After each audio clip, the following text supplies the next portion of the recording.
और परमेश्वर की यही मंशा है कि हम लगातार उसकी स्तुति और आराधना बगैर रुके So whenever you get an opportunity to praise His holy name, you must praise. इसलिए जब कभी आपको अवसर मिलता है उसके पवित्र नाम की स्तुति और आराधना करने के लिए, धन्यवाद देने के लिए उसकी स्तुति और आराधना करें। Hallelujah. Hallelujah. Today I want to share on the weapons mighty in God. और आज मैं जो आपके साथ में बांटना चाहता हूँ वो हथियार जो परमेश्वर में सामर्थ्य है। It is taken from 2 Corinthians chapter 10 verse 4 to 6. दूसरा कुरिन्थियों उसका 10वां अध्याय उसके 4 से लेकर 6वीं आयत में You मिलेगा। can turn towards 2 Corinthians chapter 10 verse 4 to 6. दूसरा कुरिन्थियों उसके 10वें अध्याय को निकालिए। It says in the 4th verse, चौथी आयत में लिखा for है, the weapons of our warfare are not fleshly, but mighty through God to pulling down of strongholds. In the 5th verse it says, pulling down imagination and every high thing that exalts itself against the knowledge of God, and bringing into captivity every thought into obedience of Christ. 6th verse says, and having readiness to avenge all disobedience when your obedience is fulfilled. दूसरा कुरिन्थियों उसका 10वां अध्याय उसकी 4 से लेकर 6वीं आयत में लिखा है, क्योंकि हमारी लड़ाई के हथियार शारीरिक नहीं पर गढ़ों को ढा देने के लिए परमेश्वर के द्वारा सामर्थ्य है। इसलिए आप कल्पनाओं का और हर एक ऊंची बात का जो परमेश्वर की पहचान के विरोध में उठती है खंडन करते हैं और हर एक भावना को कैद करके मसीह का आज्ञाकारी बना देते हैं और तैयार रहते हैं कि जब तुम्हारा आज्ञा पालन पूरा हो जाए तो हर एक प्रकार के आज्ञा उल्लंघन वाले हुए। Paul is talking about the war. यहाँ पर एक युद्ध के विषय में पौलुस बताता But है we must understand what kind of war is he talking और इस about. बात को हमें समझना है कि किस प्रकार की लड़ाई के विषय में वो Because कहता है। in the word of God we have heard about many wars. और बाइबल के अंदर में कई प्रकार की लड़ाइयों के विषय में हमने पढ़ा But every war that the Bible speaks about is very important to और हर understand. एक लड़ाई जिसके विषय में बाइबल बताती है बहुत ही महत्वपूर्ण है कि उसको हम कैसे Here समझें। Paul is talking about a war. यहाँ पर पौलुस एक लड़ाई के विषय में बताता He is है, talking about pulling down. वो उस गढ़ को ढा देने वाली बात को बताता The है second point he is talking about casting down. और दूसरी बात है गढ़ों को ढा देना And the third point which is talking about is bringing into captivity.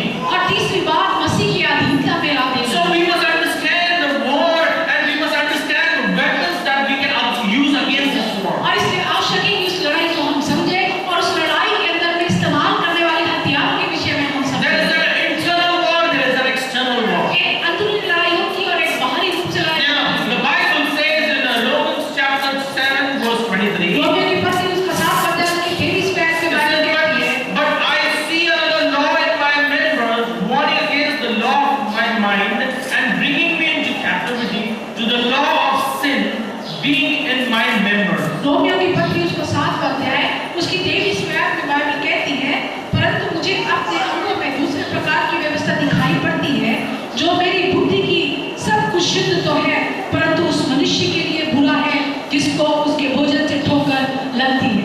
The second Bible scripture माफ करिए ये पलट गया था, 1 मिनट। 7:23 में लिखा है, परंतु मुझे अपने अंगों में दूसरे प्रकार की व्यवस्था दिखाई पड़ती है जो मेरी बुद्धि की व्यवस्था से लड़ती है और मुझे पाप की व्यवस्था के बंधन में डालती है जो मेरे अंगों में है।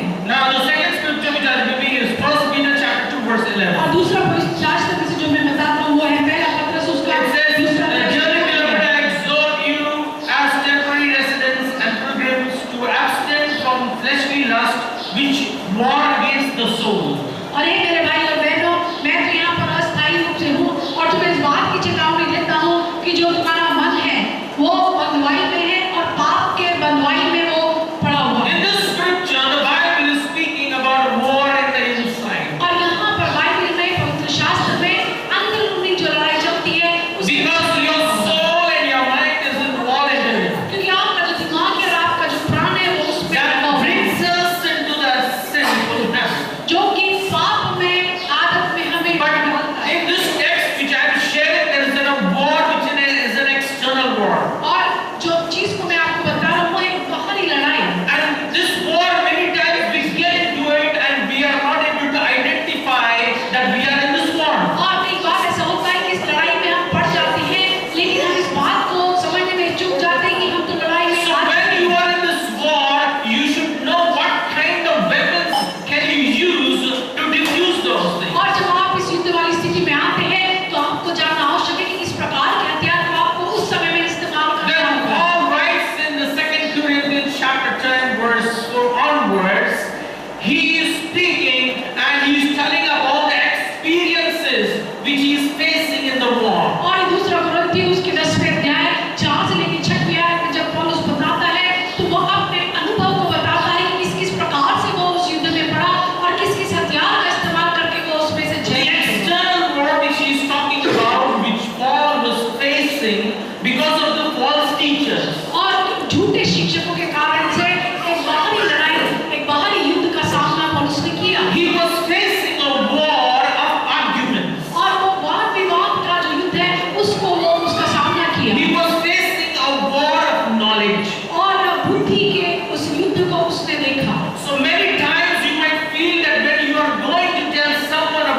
Jesus Christ, कई बार आप इस बात को देखेंगे कि जब कभी आप प्रभु यीशु मसीह के बारे में किसी को बताने जाते हैं, there is an argument. People don't easily accept Lord Jesus. लोग आसानी से यीशु को ग्रहण नहीं करते, वाद विवाद वहाँ पर होता There है, will be an argument. वहाँ पर एक वाद विवाद होगा। If you are speaking about Bible, someone will try to speak about another doctrine. हो सकता है जब आप बाइबल के विषय में गए कि कोई व्यक्ति किसी दूसरे प्रकार की शिक्षा के बारे में कहेगा, And unknowingly, many times we get into this war and we do not know that we are in the war. और अनजाने में न जानते हुए हम उस युद्ध में पड़ जाते हैं कि हम उस आत्मिक युद्ध में आ गए हैं। And we get into the war, we do not know what kind of weapons can be used, and we get into an argument. और उस समय में ऐसी परिस्थिति होती है जब हम युद्ध में आ गए तो हम इस बात को समझने में चूक जाते हैं कि किस प्रकार का ये वाद विवाद है और कौन से हथियार को इस्तेमाल Because करना है। this kind of war, you cannot win with your intelligence. क्योंकि इस प्रकार के युद्ध को आप अपनी बुद्धि की क्षमता से नहीं लड़ सकते The और जीत सकते friend, हैं। opposite person will be using his knowledge, he will be using certain things to silence you, to prove that I have won. और वो व्यक्ति जो आपके साथ में तर्क वितर्क कर रहा है, वाद विवाद कर रहा है, वो अपनी बुद्धि को इस्तेमाल करेगा इस बात को साबित करने के लिए कि आप जो कह रहे हैं वो गलत है। And unknowingly, you will also start using your intelligence to try to silence it, to prove. और अनजाने में आप भी अपनी बुद्धि का इस्तेमाल करने लगेंगे उस व्यक्ति के साथ में वाद विवाद करने के लिए। But it is very important to understand that we are in the war. इस बात को समझना बहुत ही आवश्यक है कि हम युद्ध में हैं। Now, I want to share the weapons of the warfare. अब मैं आपको उस आत्मिक युद्ध के हथियार के विषय में बताऊंगा। Now, if there is a physical war, you can know that physical war is what you can use a gun, you can use a knife, you can use a bomb. यदि किसी प्रकार की शारीरिक युद्ध होता है, हम जानते हैं कि उसमें तलवार, बिच्छू, भाले और सारी प्रकार की बंदूक उसका इस्तेमाल कर सकते This हैं। kind of war can bring a person into captive, और ये सारे हथियारों का इस्तेमाल करने के द्वारा वो व्यक्ति बंधुआई में आ सकता है। but you cannot get over their mind and inside. लेकिन उस व्यक्ति की बुद्धि के ऊपर में, उसकी सोच विचार के ऊपर में आप जीत नहीं पा सकते। Their bodies will be enslaved, उनकी जो शरीर है वो कैद में तो होगा, but not their mind. लेकिन उनका दिमाग नहीं। So, my dear brothers and sisters in Jesus Christ, इसलिए प्रभु यीशु मसीह में मेरे भाई और बहन, these are works of the flesh, ये सारे शरीर के काम है, but we have to get into the war to win it. लेकिन हमें उस युद्ध को लड़ना होगा उसको जीतने के लिए। Hallelujah. Hallelujah. So, the weapons which we are going to use against this war, और इस युद्ध के विरुद्ध के लिए जिस हथियारों का इस्तेमाल हम the करेंगे, first most important thing is the word of God. और सबसे पहली महत्वपूर्ण हथियार जो है वो परमेश्वर का वचन है। It's the word of God. वो परमेश्वर का वचन है। Remember one thing, you don't have to prove to people about Lord Jesus Christ. देखिए प्रभु यीशु मसीह के बारे में आपको लोगों को साबित करने की आवश्यकता नहीं है। Again, I'm repeating, you don't have to prove to the people. आपको लोगों को साबित करने की आवश्यकता नहीं है। He is the living God and He will prove Himself. Only thing you have to do is you have to preach the gospel. और वो क्योंकि जीवित परमेश्वर है, वो अपने कार्य को स्वयं करेगा। आपको केवल इतना करना है कि जीवित परमेश्वर का प्रचार करना। With your arguments, you don't have to overpower the other person to prove that, oh, I have won the argument and my Jesus is alive. और उस व्यक्ति No. के साथ में वाद विवाद कर जीतने की कोशिश न करें। ये कह के कि मैंने तो वाद विवाद को जीत लिया क्योंकि मेरा यीशु मसीह महान है। Because the war which is of internal and external argument, this can be fought only spiritually. और ये जो हमारी रूप का जो वाद विवाद वाला जो वाद विवाद है और अंदर का जो युद्ध है, ये केवल आत्मा के द्वारा जीता जा सकता है। Because the most important part when you use the word of God, और सबसे महत्वपूर्ण बात जब आप परमेश्वर के वचन का इस्तेमाल करते I हैं, want to emphasize on certain Bible verses. कुछ बाइबल आयतों को मैं आपको बताऊंगा। Point number one, सबसे पहले the Bible says बाइबल कहती है that it is the word of God is living and powerful. कि परमेश्वर का वचन जीवित और प्रबल है। Hebrew chapter 4 verse 12. इब्रानियों की पत्री उसका 4वां अध्याय उसकी 12वीं It आयत। says it's sharper than any other double-edged ये तो sword. धारी तलवार से भी अधिक चोखा है। Hallelujah. Hallelujah. Hallelujah. Hallelujah. Hallelujah. Hallelujah. So instead of using your tongue and your knowledge, use the word to double-edged sword. अपनी जुबान को और अपनी बुद्धि को इस्तेमाल करने के बजाय आप परमेश्वर के वचन को जो दोधारी तलवार है उसका आप इस्तेमाल करें। When you use the word of God, जब आप परमेश्वर के वचन को इस्तेमाल करेंगे, point number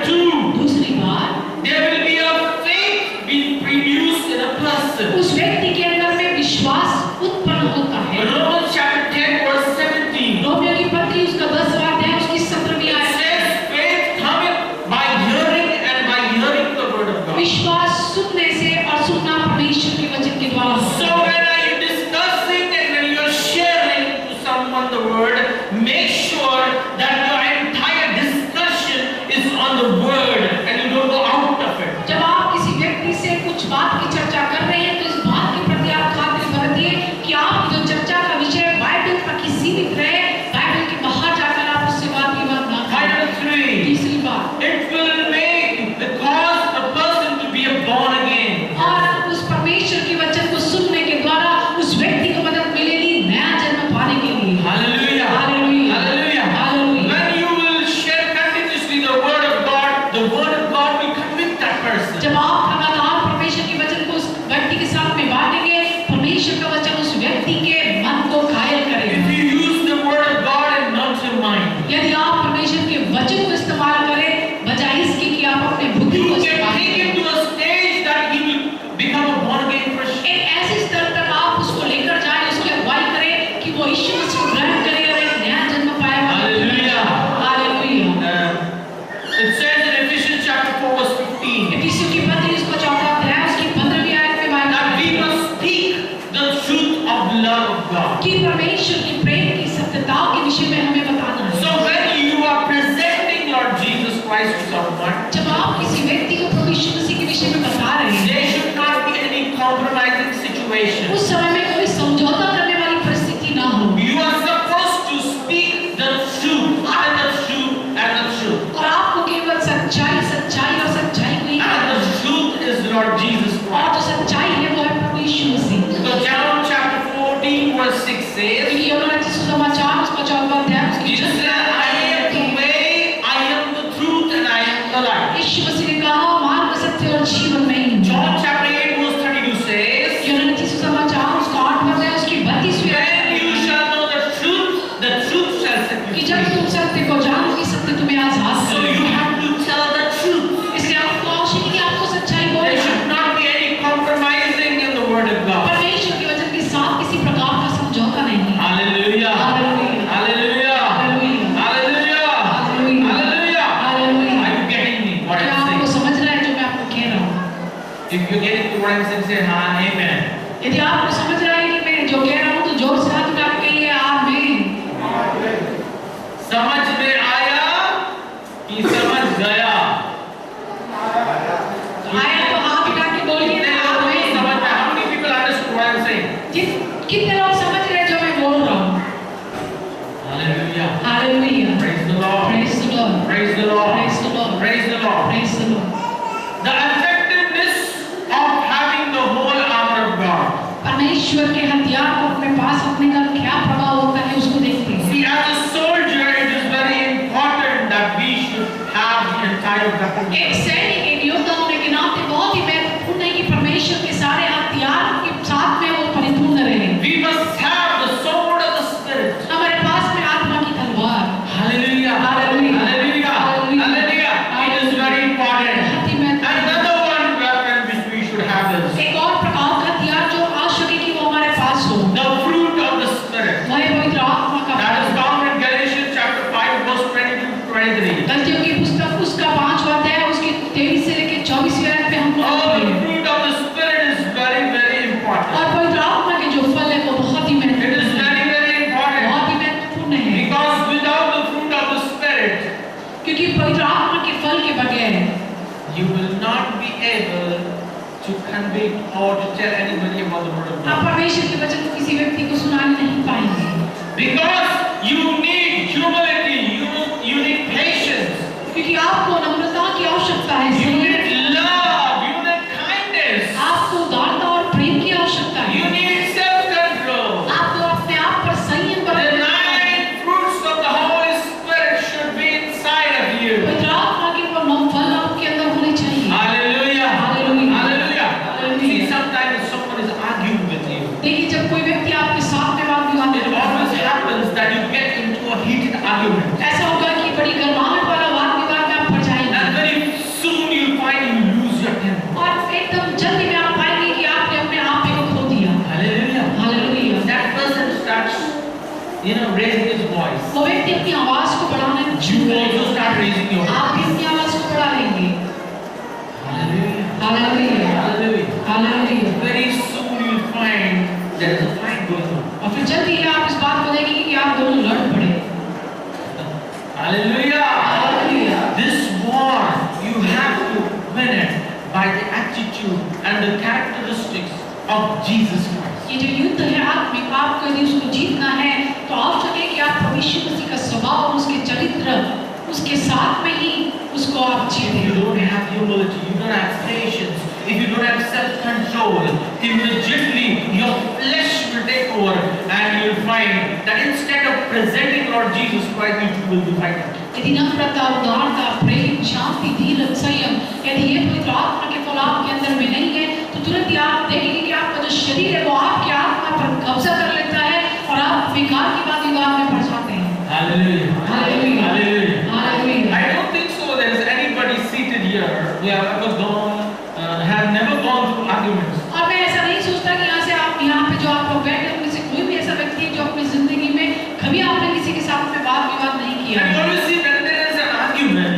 यदि आप देखते हैं कि जब दो व्यक्तियों के बीच में you वाद see, विवाद होता okay, है, you see two people arguing. जब आप देखते हैं दो व्यक्ति लड़ाई कर रहे हैं बात You के बीच listen very carefully. आप बड़े ध्यानपूर्वक जब उसको देखें, You know, they will use their mind and they will try to, overpower one another. कोशिश करते हैं दोनों की एक दूसरे को कैसे वो दबाए And they will use all the knowledges they have. और सारे प्रकार के बुद्धि ज्ञान भाषा जो कुछ उनमें है बड़ विशेषता लगा The रहे हैं। point when they will come, the argument will be so bad that they will nearly come to fight with each other. लेकिन एक ऐसी चरम सीमा पे वो आ जाएंगे कि जहाँ वाद विवाद बढ़ जाता है तो उनके बीच में लड़ाई शुरू हो जाती है। But I know as a believer, you will not get into hand of fighting. लेकिन मैं ऐसा जानता हूँ कि विश्वासी होने के नाते आप लोग ऐसा हाथापाई नहीं करते हो। You might get into an argument, maybe a heated argument, or maybe after that you get up and walk off from there. हो सकता है कि यदि कोई इस प्रकार का वाद विवाद शुरू हो रहा है तो आप चुपचाप वहाँ से निकल के चले जाएं। See, Paul, when he was doing ministry, he had gone through all these things. पौलुस जब सेवकाई करता रहा इन सारी बातों से होकर वो गुजरा। It was just not a spiritual warfare from inside he was facing, but from outside there were people who were arguing with him, and they were trying to teach people false doctrines. वो केवल बाहरी रूप आंतरिक रूप से कोई आत्मिक युग में वो नहीं था, लेकिन बाहरी रूप से भी कई लोगों का उसने सामना किया झूठे शिक्षकों के विषय में जो झूठी प्रकार के अध्ययन लोगों को दिया करते थे। That is why the Lord gave him this 9 fruits of the Spirit. इसलिए परमेश्वर ने इसको ये पवित्र आत्मा के 9 फलों से भरा। So that when people will have this nature and character of Lord Jesus Christ, क्योंकि जब लोगों के पास में प्रभु यीशु मसीह का स्वभाव उसका चरित्र होगा, then you will be able to bring people to Lord Jesus. तभी आप प्रभु यीशु मसीह के पास लोगों को लाने Then पाएंगे। your attitudes will change. तभी आपका नजरिया बदल Your जाएगा, nature will change. आपका स्वभाव, Your character will change. आपका चरित्र बदल And my dear जाएगा। brothers and sisters, प्रभु यीशु मसीह में मेरे you भाइयों बहनों, will be able to bring people to Christ. तभी आप मसीह के पास लोगों को लाने You पाएंगे। know, above all, what will happen? देखिए क्या आपको मालूम है इन सारी बातों से ऊपर क्या When a होगा? person will see you, जब वो व्यक्ति आपको देखेगा, and when they will see your behavior, जब वो आपके व्यवहार को देखेगा, they will see your जब वो nature, आपके स्वभाव को देखेगा, they will say this, वो ऐसा कहेगा this brother, कि ये भाई he was not like this ये person. इस प्रकार से पहले नहीं था, He was very hot-tempered person. ये तो बहुत ही गुस्से वाला व्यक्ति था, Always be disobedient. ये हमेशा आज्ञा को न मानता He था, would be always arguing. ये हमेशा वाद विवाद करता था। Today, लेकिन आज how we see him, हम इसको जब देखते हैं so वो humble, इतना नम्र है, always ready to listen, हमेशा सुनने के लिए तत्पर है, always ready to obey. हमेशा मानने को तैयार। This will be your nature. ये आपका स्वभाव बन जाएगा When you allow the Lord to work in जब you. आप परमेश्वर को अनुमति देंगे कि परमेश्वर When आपकी you इच्छा allow the fruits of the Spirit, the fruit of the Spirit to work inside जब you, आप पवित्र आत्मा के फलों को अनुमति देंगे कि वो आपके जीवन में कार्य करे, and you will become a humble personality, उसके बाद आप एक नम्र व्यक्ति a बन जाएंगे, respectful person in the society. एक समाज में एक आदरणीय व्यक्ति बन And जाएंगे। I want to tell you this, आपको बताना चाहता हूँ that people will respect you. कि जब लोग आपको देखेंगे वो आपका आदर करेंगे, When they will come in front of you, जब वो आपके सामने आएंगे they will have a fear. उनके पास एक आदर वाला डर पैदा It will be a होगा, different fear. लेकिन अलग प्रकार का It डर, will be a godly fear. वो ईश्वरीय डर उनके अंदर पैदा And होगा they will respect you. और वो आपका आदर करेंगे, And they will even listen to वो you. आपकी सुनेंगे भी। When you will be presenting Lord Jesus Christ to them, जब प्रभु यीशु मसीह को आप उनको प्रदर्शित करते very हैं, humbly they will hear you. बड़े नम्रता के साथ में वो सुनेंगे। You know why? क्या आपको मालूम है क्यों? Because now you have the attitude, क्योंकि the अब आपके पास character and the nature of Lord क्योंकि Jesus. आपके पास में वो नजरिया है प्रभु यीशु मसीह का स्वभाव, प्रभु यीशु मसीह का चरित्र आपके So अंदर the है। biggest weapon you will be having to bring people to Lord ये Jesus. सबसे बड़ा हथियार आप इस्तेमाल करेंगे लोगों को परमेश्वर की नजदीक लाने के लिए, By pulling down and casting down and rebuking. उनको ढा देने के लिए, उन सारी बातों को ढा कर नाश कर देने के लिए। My dear brothers and sisters in Jesus Prabhu Christ, यीशु मसीह में मेरे भाई और बहन, this morning आज की सुबह we also face this war in our life. हम लोग भी अपने अपने जीवन में इस युद्ध का सामना But करते हैं। maybe many times we are not able to identify it. कई बार हो सकता है कि हम उस परेशानी को या उस समस्या को पहचान But नहीं today the पाते, Holy Spirit wants you लेकिन आज पवित्र आत्मा चाहता है not to get into arguments, कि इस प्रकार के वाद विवाद में लोगों के साथ में ना पड़े, but to be humble लेकिन नम्र बने रहे, and presenting for Jesus. प्रभु यीशु मसीह को प्रदर्शित करने में। आइए खड़े हो जाएं। धन्यवाद यीशु। Let us all stand आइए खड़े हो जाएं। as we pray and worship. जब हम परमेश्वर से प्रार्थना करते हैं, Father God, in the mighty name of Jesus, परमेश्वर प्रभु यीशु मसीह के नाम we come to you, Master. में स्वामी आपके पास We bring ourselves as we are today. प्रभु जिस प्रकार से हमने अपने आप को आपके आगे लाते हैं, And Master, I pray this morning, स्वामी मैं आपसे प्रार्थना करता हूं, every person that goes through this war, हर एक व्यक्ति जो इस युद्ध से होकर गुजरता है, oh, let the fruit of the Spirit be work in their life. जीवन दीजिए आपके ऊपर आत्मा का बल में जीवन निकालें। In the mighty name of Jesus. यीशु के In the सामर्थ्य, mighty name of Yeshu Jesus. के सामर्थ्य नाम से। So Lord, when they will be presenting the gospel, आज भी प्रभु जब आप यीशु समाचार को ये फैलाते हैं, people will listen and accept you. लोग उसको सुने और आपको ग्रहण करें। Thank you, my Savior. धन्यवाद मेरे प्रभु। Thank you, Lord.